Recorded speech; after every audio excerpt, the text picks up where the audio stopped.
حاضری دیں گے تو پہلا جملہ یہ کہیں گے سلام ہو آپ پر کہ آپ نے بہترین صبر کر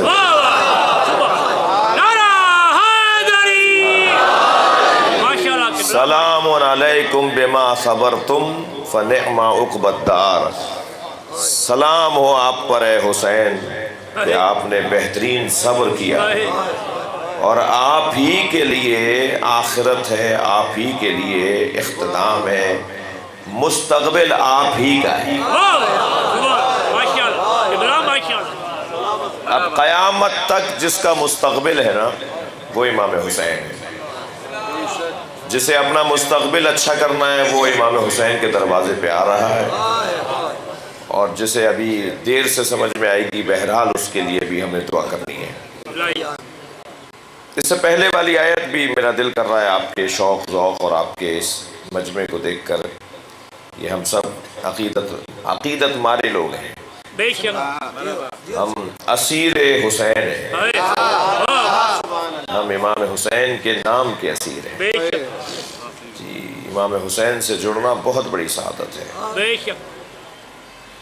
اس سے پہلے والی آیت میں اللہ ارشاد فرما رہا ہے والذین صبروا،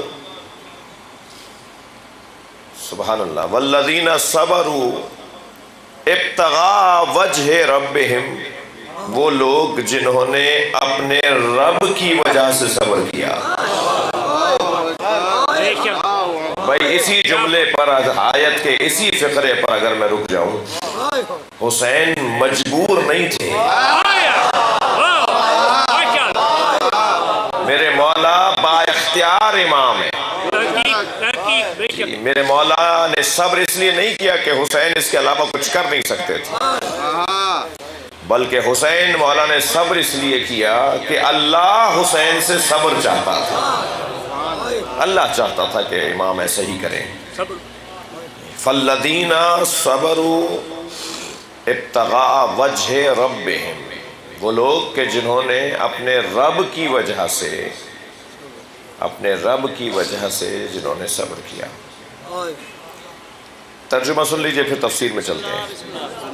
وَأَقَامُوا الصَّلَاةَ، وہ کربلائی، وہ حسینی قافلے کے لوگ، وہ حسین مولا کے ساتھ آنے والے کربلا میں لوگ کہ جنہوں نے اپنے رب کی خاطر صبر کیا، وَأَقَامُوا الصَّلَاةَ، اور جنہوں نے نماز قائم کی، جنہوں نے نماز قائم کی۔ اگر کربلا میں حسین کا سجدہ نہ ہوتا تو آج مسجدیں آباد نہ ہوتی، آج لاؤڈ اسپیکر پر گلدستہ اذان پر اذانوں کی صدائیں نہ ہوتی۔ یہ نماز قائم کرنے والے لوگ۔ وَأَنفَقُوا مِمَّا رَزَقْنَاهُمْ عَلَانِيَةً وَسِرًّا، اور وہ لوگ کہ جنہوں نے اللہ کی راہ میں انفاق کیا، خاموشی اور چھپ کر بھی، مخفیانہ بھی، اور اظہار کرتے ہوئے، بتاتے ہوئے، اعلان کے ساتھ، اظہار کے ساتھ جنہوں نے اللہ کی راہ میں انفاق کیا۔ اچھا، وہ جو انفاق کرنے والے لوگ ہیں، والذین صبروا والذین اقاموا والذین انفقوا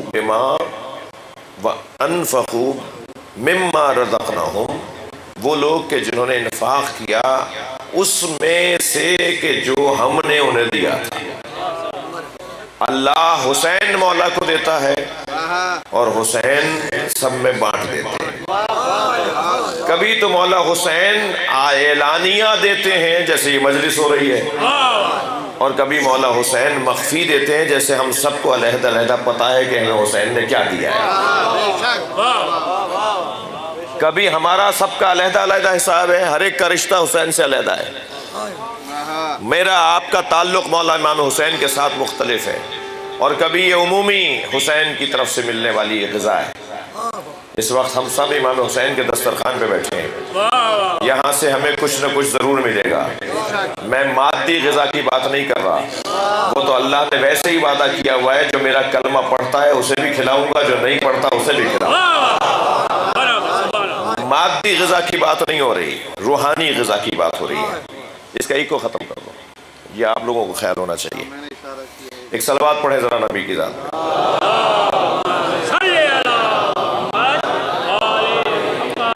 ایک اور بہتر صلوات پڑھ لیجیے.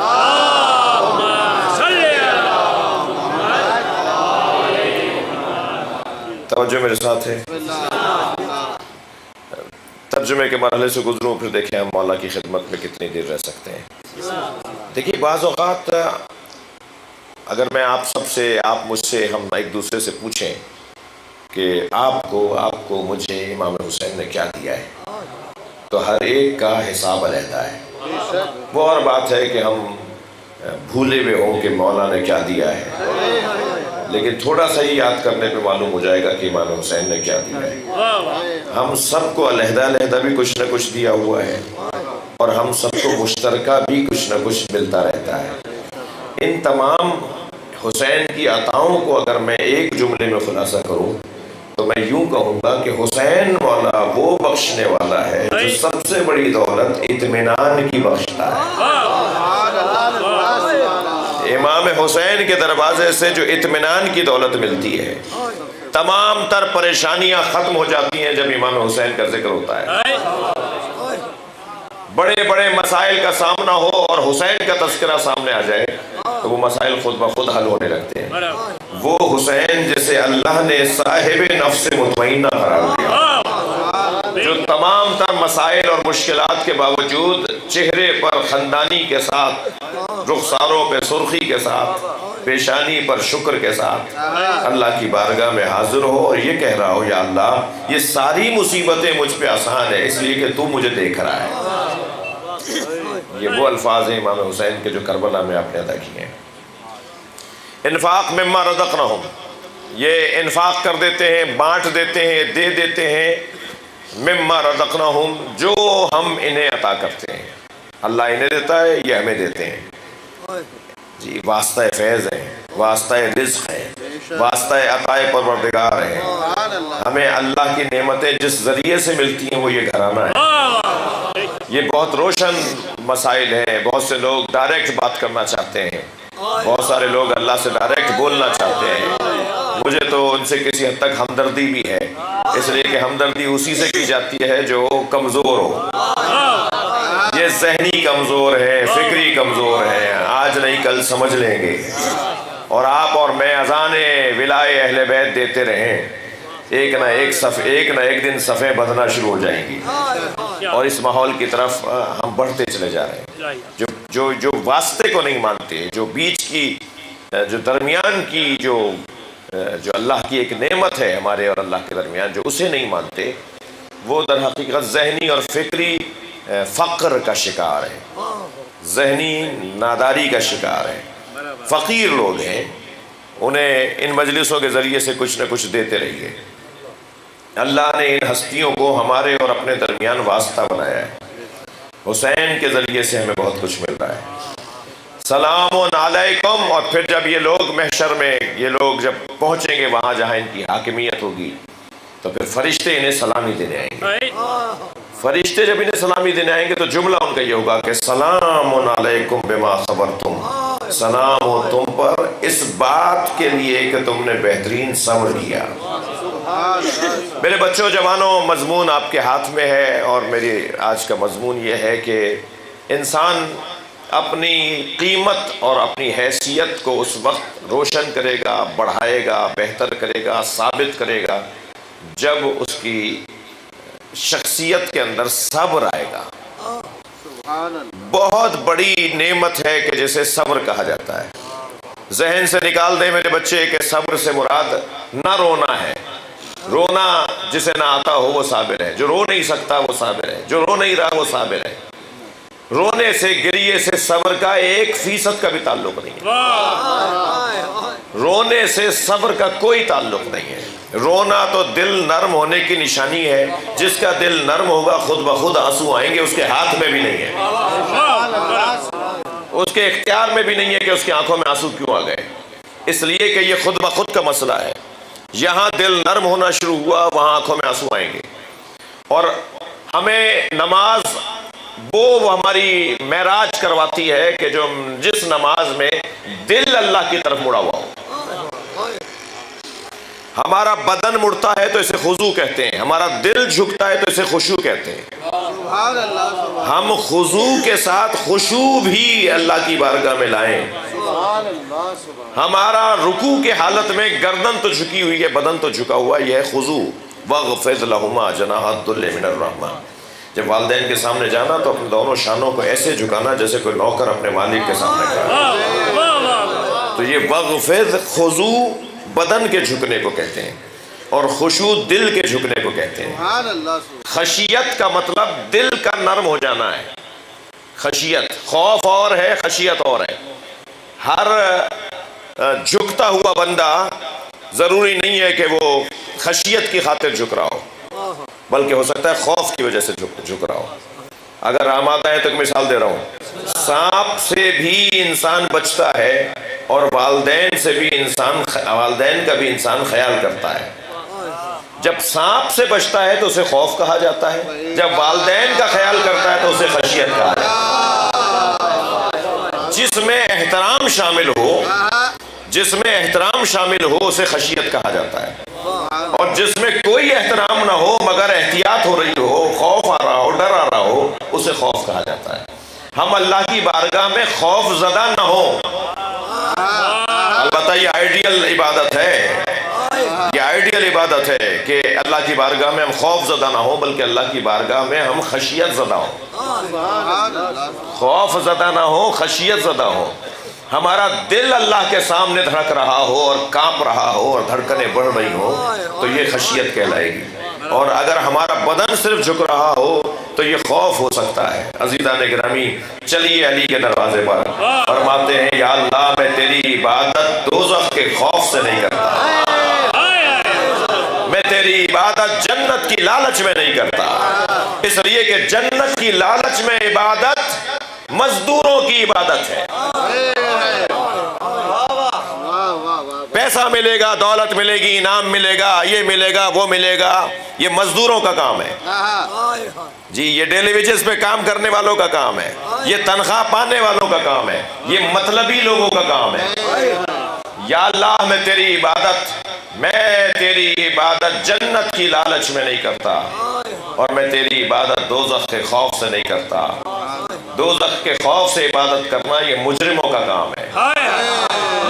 یا اللہ میں تیری عبادت جنت کی لالچ میں نہیں کرتا، حسین مولا علی کا جملہ، اور نہ ہی دوزخ کے خوف سے کرتا ہوں، بلکہ میں تیری عبادت بل عبدتک وجدت اہلا لعبادتک، میں تیری عبادت اس لیے کرتا ہوں کہ تجھے عبادت کا لائق پایا ہے۔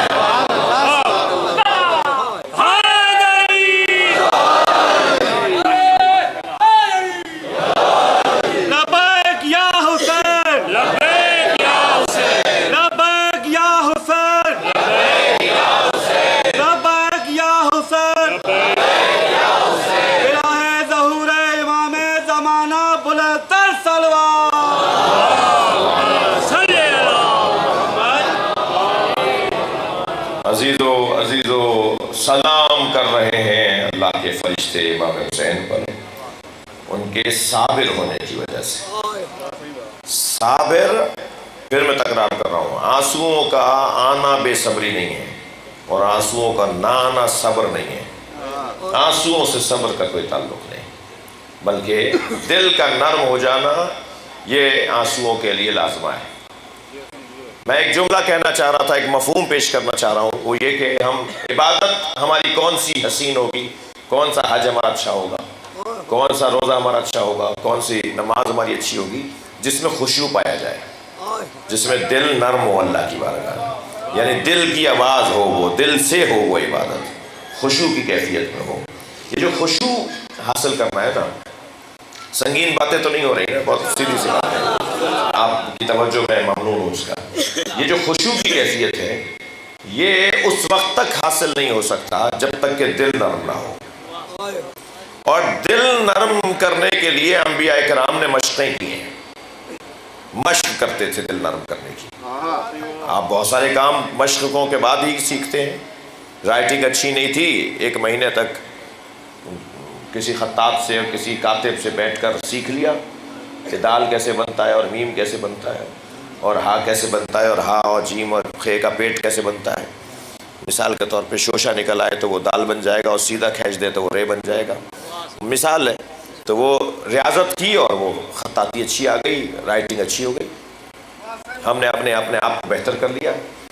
شاعری نہیں آ رہی تھی، شوق تھا کہ کچھ کہیں، الٹا سیدھا کہتے تھے، ہم سمجھتے تھے ہم نے شعر کہہ لیا، جب کسی نے سنا تو کہا بھئی کیا کہہ رہے تھے یہ تو شعر جو ہے وہ انگریزی والا ہوگا، یہ تو اردو والا شعر بھی نہیں ہے۔ تو پھر جب ریاضت کی، پوچھا سمجھا، تو کچھ عرصے محنت کی اور ہمیں شعر کہنا آ گیا۔ اسی طرح آپ ہر کام کے اندر دل نرم کرنے کے لیے بھی کوئی ریاضت ہے۔ دل نرم کرنے کی بہترین ریاضت حسین پر گریا ہے۔ یہ آپ فلسفہ سمجھیں اس گریے کا، یہ یوں ہی ائمہ نے ہمیں کام پر نہیں لگایا ہے۔ ہمارے ائمہ نے، اہل بیت نے ہمیں حسین پہ رونے کے کام پہ لگایا ہے۔ من بکا او ابکا او تباکا، جو ہمارے جد حسین پہ رویا، جس نے حسین پہ رلایا، جس نے رونے کا ماحول بنایا، یعنی مجلس کی، فرش بچھایا، اہتمام کیا، جو رویا آپ، جس نے رلایا ہم ذاکرین، جس نے رونے کا ماحول بنایا شاہ صاحبان، بانیان، جی یہ رونا وجبت لہ الجنہ، اس کے لیے جنت واجب ہے، کوئی آگے پیچھے نہیں ہے۔ اب یہ ہم جیسے جو اپنی حدوں سے باہر نکل رہے ہوتے ہیں نا، ہم اپنی حدوں سے باہر نکل رہے ہوتے ہیں کہ بھائی امام کو نہیں پتا تھا کہ جب میں یہ بولوں گا تو بعض لوگ کہیں گے کہ ہمیں بس رونے کے لیے پیدا کیا ہے، ہمیں نماز کی ضرورت نہیں ہے، ہمیں عبادتوں کی ضرورت نہیں ہے۔ کیا امام کو نہیں پتا تھا؟ امام یہیں جوڑ دیتے نا، یہ جملہ امام یہیں جوڑ دیتے تھے کہ روئے اور نماز بھی پڑھے، روئے اور حج پہ بھی جائے، روئے اور روزہ بھی رکھے، امام یہی کہتے تھے۔ لیکن یہ مقام بیان عزائے حسین تھا۔ جب امام یہ قول ارشاد فرما رہے تھے، یہ مقام بیان عزائے اہل بیت تھا، یہ امام اس وقت میں بات ہی حسین پہ کرنا چاہ رہے تھے۔ امام کو نہیں معلوم تھا کہ یہ ہوگا جو آج میں اس کے اندر جوڑ رہا ہوں، صرف رونے کے لیے، رونا صرف مطلب نہیں ہے، نماز بھی ہونی چاہیے۔ بھئی تو امام نے یہاں کیوں نہیں جوڑا؟ اپنے قول میں یہ لفظ امام نے یہاں کیوں نہیں جوڑا؟ امام نے اور جگہ فرمایا، لا تنالوا شفاعتنا من استخف بالصلاۃ، جو نماز کو معمولی لیتا ہے، ہلکا لیتا ہے، اہمیت نہیں دیتا ہے، ہم اہل بیت اس کی شفاعت نہیں کریں گے۔ اور پھر ایک لمبی لسٹ بنے گی نماز نہ پڑھنے والوں کی مذمت میں جو ائمہ نے فرمایا۔ مگر یہاں آپ کو کیا پریشانی آتی ہے جب ہم گریے کی بات ہوتی ہے اور یہ حدیث سنائی جاتی ہے؟ نہیں، ہر ایک کا مقام ہے۔ وہاں نماز بیان کرنے کے لیے امام نے فرمایا وہ اقوال علیحدہ ہیں، روزے کی فضیلت پہ اقوال علیحدہ ہیں، حج کی فضیلت پر اقوال علیحدہ ہیں، عزاداری کی فضیلت پر جب ائمہ فرما رہے ہیں وہ اقوال علیحدہ ہیں۔ جی کیا کسی مسلمان کو یہ بات آج تک سمجھ میں نہیں آئی کہ ایک آیت پڑھ کر عقیدہ نہیں بنتا؟ طے ہے نا کہ تمام قرآن پڑھیں گے تو ہم عقیدہ بنا سکیں گے۔ مثلاً اگر قرآن مجید کے اندر یہ لکھا ہوا ہے کہ الیس اللہ کافٍ عبدہ، اے میرے بندے کیا تیرے لیے اللہ کافی نہیں ہے؟ اگر قرآن مجید کے اندر یہ لکھا ہوا ہے تو قرآن مجید کے اندر یہ بھی تو لکھا ہوا ہے کفا باللہ شہیدا بینی و بینکم ومن عنده علم الکتاب، اللہ کافی ہے اور جس کے پاس پوری کتاب کا علم ہے۔ تو اسی کتاب میں اللہ نے دو لوگوں کو کافی کہا ہے، ایک اپنے آپ کو، ایک عالم کتاب کو جو علی ہے۔ تو یہ تو قرآن ہے۔ اب یہ کیا بات ہوئی کہ ایک آیت لے کر کوئی بیٹھ جائے اور کہ صاحب قرآن میں تو یہ لکھا ہوا ہے، تو قرآن میں یہ تو لکھا ہوا ہے جی، ایاک نعبد و ایاک نستعین، ہم تیری ہی عبادت کرتے ہیں اور تجھی سے مدد مانگتے ہیں۔ اگر قرآن مجید کے اندر یہ لکھا ہوا ہے، یہ سورہ مبارکہ الحمد کے اندر لکھا ہوا ہے، تو قرآن مجید میں یہ بھی تو لکھا ہوا ہے کہ اللہ نے اپنے نبی سے کہا، یا اے میرے نبی، اے میرے حبیب، مجھ سے یہ دعا مانگو۔ کیا دعا مانگو؟ رب ادخلنی مدخل صدق واخرجنی مخرج صدق واجعلنی من لدنک سلطانا نصیرا، یا اللہ مجھے اپنی طرف سے مضبوط مددگار عطا فرما۔ یہ بھی تو قرآن ہے۔ صلوات پڑھیں ذرا محمد و آل محمد۔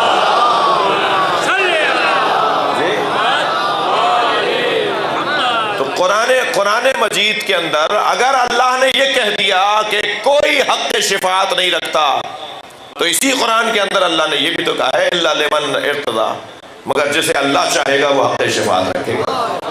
تو ہمیں پورا قرآن پڑھنے کے بعد ایک عقیدہ بنانا ہوتا ہے۔ نظریات جو آج آپ کے بزرگوں نے آپ کو بنا کے دیے ہیں، یعنی ہمارے بزرگوں نے یا اہل سنت کے بزرگوں نے جو اہل سنت کو اپنے نظریات بنا کے دیے ہیں، یا شیعہ علماء نے 1000 سال پہلے اور 1400 سال پہلے اور 1300 سال پہلے جو عقائد بنا کر دیے، اس کے پیچھے ان کی محنت ہے۔ پورا قرآن پڑھا ہے، 80,000 سے زیادہ ائمہ کی حدیثیں انہیں پڑھا ہے۔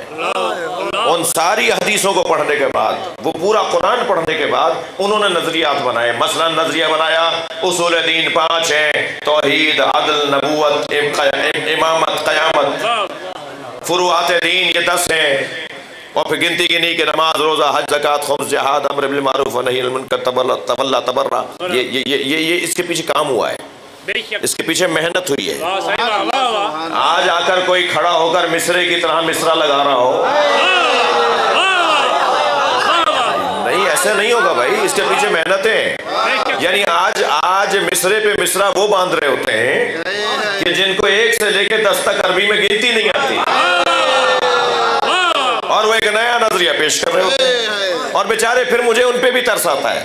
پھر کچھ ہی دن کے بعد وہ ایک دوسرے سے لڑ رہے ہوتے ہیں، ایک دوسرے کے خلاف میسج کر رہے ہوتے ہیں، ایک دوسرے کے خلاف باتیں کر رہے ہوتے ہیں، کیونکہ بنیاد نہیں تھی نا، بیس نہیں تھی، بنیاد نہیں تھی، انہوں نے کام نہیں ہوا تھا، ان کا یہ کام بھی نہیں تھا۔ بھائی اب ہمارا شاہ صاحب اگر حیدرآباد جام شورو کی زمینوں کے بارے میں جانتے ہیں تو ہم زمینوں کے بارے میں ہی شاہ صاحب سے پوچھیں گے نا۔ اگر شاہ صاحب مثال کے طور پر کسی اور شعبے میں بات کریں گے تو ہم کہیں گے شاہ صاحب آپ کا شعبہ نہیں ہے، ٹھیک ہے۔ بہت سارے لوگ ایسے ہیں کہ جن کا شعبہ نہیں ہے مگر وہ تباہ آزمائی کرنا چاہ رہے ہیں۔ یہ اللہ کا دین ہے بھائی، تمہارے جانوروں کا باڑا نہیں ہے۔ صلوات پڑھے ذرا محمد و آل محمد۔ اس سے بہتر اور بلند صلوات۔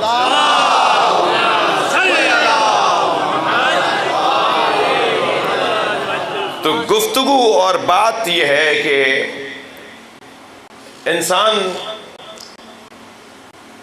جب تک اس کا دل نرم نہیں ہوگا اس کی نمازوں میں اس کو ذائقہ نہیں آئے گا، جب تک دل نرم نہیں ہوگا اس کے روزوں میں اسے مزہ نہیں آئے گا۔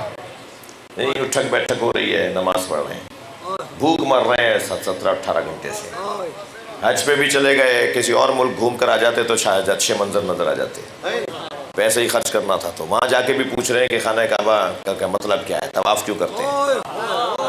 جی یہ 15-20 لاکھ خرچ کر کے بھی آ گئے تو تمہیں یہ بھی نہیں پتا کہ طواف کیوں کرتے ہیں۔ تو یہ کیوں ہوتا ہے؟ یہ اس لیے ہوتا ہے کہ رسمی طور پر تو مسلمان ہیں، دل ابھی تیار نہیں ہے۔ دل کو تیار کرنے کے لیے، دل کو آمادہ کرنے کے لیے بہترین نسخہ اہل بیت نے حسین پہ گریہ بنایا۔ یہ آپ یقین جانیے، میں آپ سے عرض کر رہا ہوں، میں آج ہی اتفاق سے سید حسن نصر اللہ کا کلپ دیکھ رہا تھا، جو دنیا کی بڑی بڑی طاقتوں کو جی ذرا سی آنکھ اٹھا کے دیکھیں،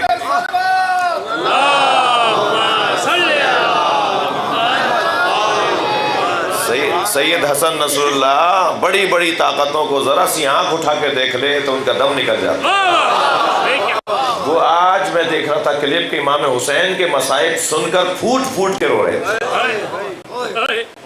اس طرح کی شخصیات کا رونا دشمن کو مضبوط کرتا ہے، اس طرح کی شخصیات کا رونا گریہ دشمن کو خوش کرتا ہے، مگر کیا ہے امام حسین کا گریہ کہ جو دنیا کی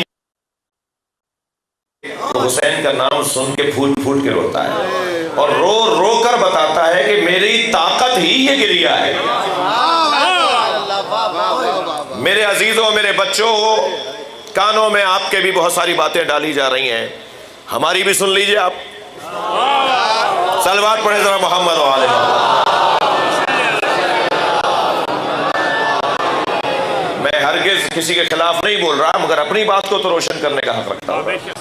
یہ جو گریہ ہے نا، یہ جو امام حسین پہ گریہ ہے، یہ انسان کے پاس بہت بڑی قیمت ہے، بہت بڑا سرمایہ ہے۔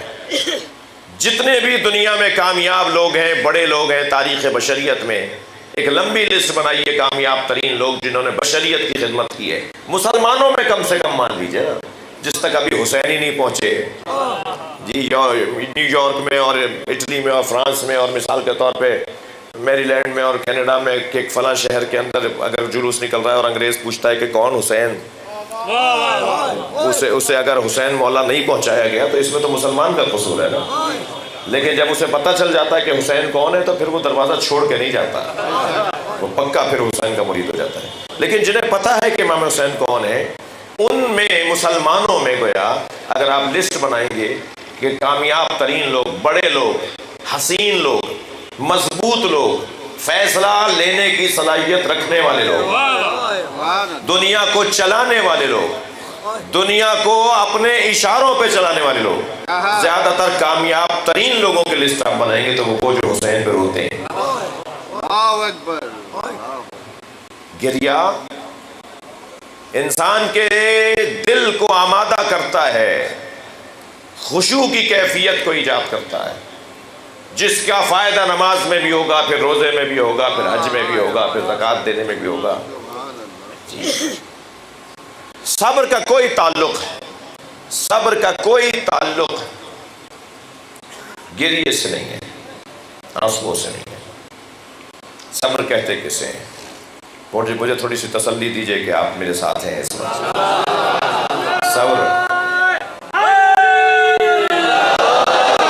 صبر کہتے کسے ہیں؟ صبر کا دوسرا نام استقامت ہے، ڈٹا رہنا، جمع رہنا، میدان چھوڑ کے نہ جانا، جو کام شروع کر دیا ہے اسے مکمل کرنا، سامنے والے کو جو مخالف ہو اور رکاوٹ ہو اسے کمزور سمجھنا اور اپنے آپ کو طاقتور سمجھنا، مقابلے کی صلاحیت اپنے اندر بڑھاتے رہنا، میدان چھوڑ کے نہ جانا اور ہمیشہ مثبت سوچنا اور اچھے انداز سے آگے بڑھنا۔ صبر یعنی صلاحیت، صبر یعنی استقامت کی صلاحیت۔ ہاں، صبر کے بارے میں ائمہ اہل بیت نے ہماری رہنمائی فرمائی کہ الصبر ثلاثۃ، صبر کی 3 قسمیں ہیں۔ حدیث سنا رہا ہوں آپ کو، فرماتے ہیں الصبر ثلاثۃ، صبر کی 3 قسمیں ہیں۔ الصبر علی المصیبہ، مصیبت پر صبر۔ الصبر علی المعصیہ، معصیت اور گناہ کا موقع مل جائے اور انسان صبر کر لے۔ فرماتے ہیں گناہ کا موقع مل رہا ہے، کوئی نہیں دیکھ رہا، کوئی ویڈیو نہیں بن رہی، کوئی تصویر نہیں کھینچ رہا، کوئی کیمرہ نہیں لگا ہوا، مگر پھر بھی جانتا ہے کہ صرف ایک ذات ہے جو دیکھ رہی ہے اور وہ اللہ کی ذات ہے، اور یہ اپنے آپ کو روک لے اور گناہ نہ کرے تو یہ بھی صبر ہے۔ اور تیسری قسم معصوم نے فرمائی الصبر علی الطاعہ، اللہ، رسول اور اہل بیت کے حکم اور ان کے فرامین پر قائم رہنا، یہ خود ایک صبر ہے۔ فرماتے ہیں آخری زمانے میں ہمارے حکم پر قائم رہنے سے لوگ اچھوت ہو جائیں گے۔ ایک وقت ایسا آئے گا کہ ہمارے احکامات پر عمل کرنے والوں کو اچھوت کہا جائے گا، لوگ ان سے بچیں گے، لوگ ان سے دور ہٹیں گے۔ فلاں ایسا ہے، آپ دیکھیے مثال کے طور پہ بڑے شہروں میں کیا ہوتا جا رہا ہے، ایک بڑی بیماری آئی ہوئی ہے بے پردگی کی، بے حجابی کی۔ اور اگر ان بڑے شہروں میں شاپنگ مالوں میں اور وہ جی معلوم ہوا کہ جہاں شادی ہوتی ہے کیا بولتے ہیں بینکیوٹ میں، اگر خواتین کوئی چادر پہن کر آ جائے تو پھر سب اس کی طرف دیکھ رہے ہوتے ہیں۔ دیکھنا تو تمہیں چاہیے تھا، یعنی مذمت تو تمہاری کرنی چاہیے تھی، مذمت تو تمہاری کرنی چاہیے تھی کہ تم بغیر چادر کے کیوں آئی ہو، مگر وہ پورا ماحول اس کو ٹوک رہا ہوتا ہے اور اسے دیکھ رہا ہوتا ہے جو چادر پہن کے آ گیا۔ یعنی ایک زمانہ ایسا آئے گا کہ جب ہمارے حکم پر عمل کرنا ان لوگوں کو اچھوت بنا دے گا، دور ہٹ رہے ہوں گے، لوگ علیحدہ بیٹھ رہے ہوں گے، یہ تو دقیانوس ہے، یہ تو پرانی ہے، یہ تو پرانے اب کام کر رہی ہیں، یا اب تو دور بدل گیا، اب یہ تھوڑی ڈریس پہنا جاتا ہے، اب یہ لباس تو نہیں پہنا جاتا، اب یہ نہیں کیا جاتا، وہ نہیں کیا جاتا، اس طرح کی گفتگو۔ لیکن اس پر قائم رہنا، قاسم فرماتے ہیں جو ہمارے حکم پر قائم رہے وہ خود صابر ہے۔ تو بس صبر 3 طرح کے ہو گئے، مصیبتوں میں میدان چھوڑ کر نہ جانا، استعفے نہ دینا، آل فال نہ بکنا، یہ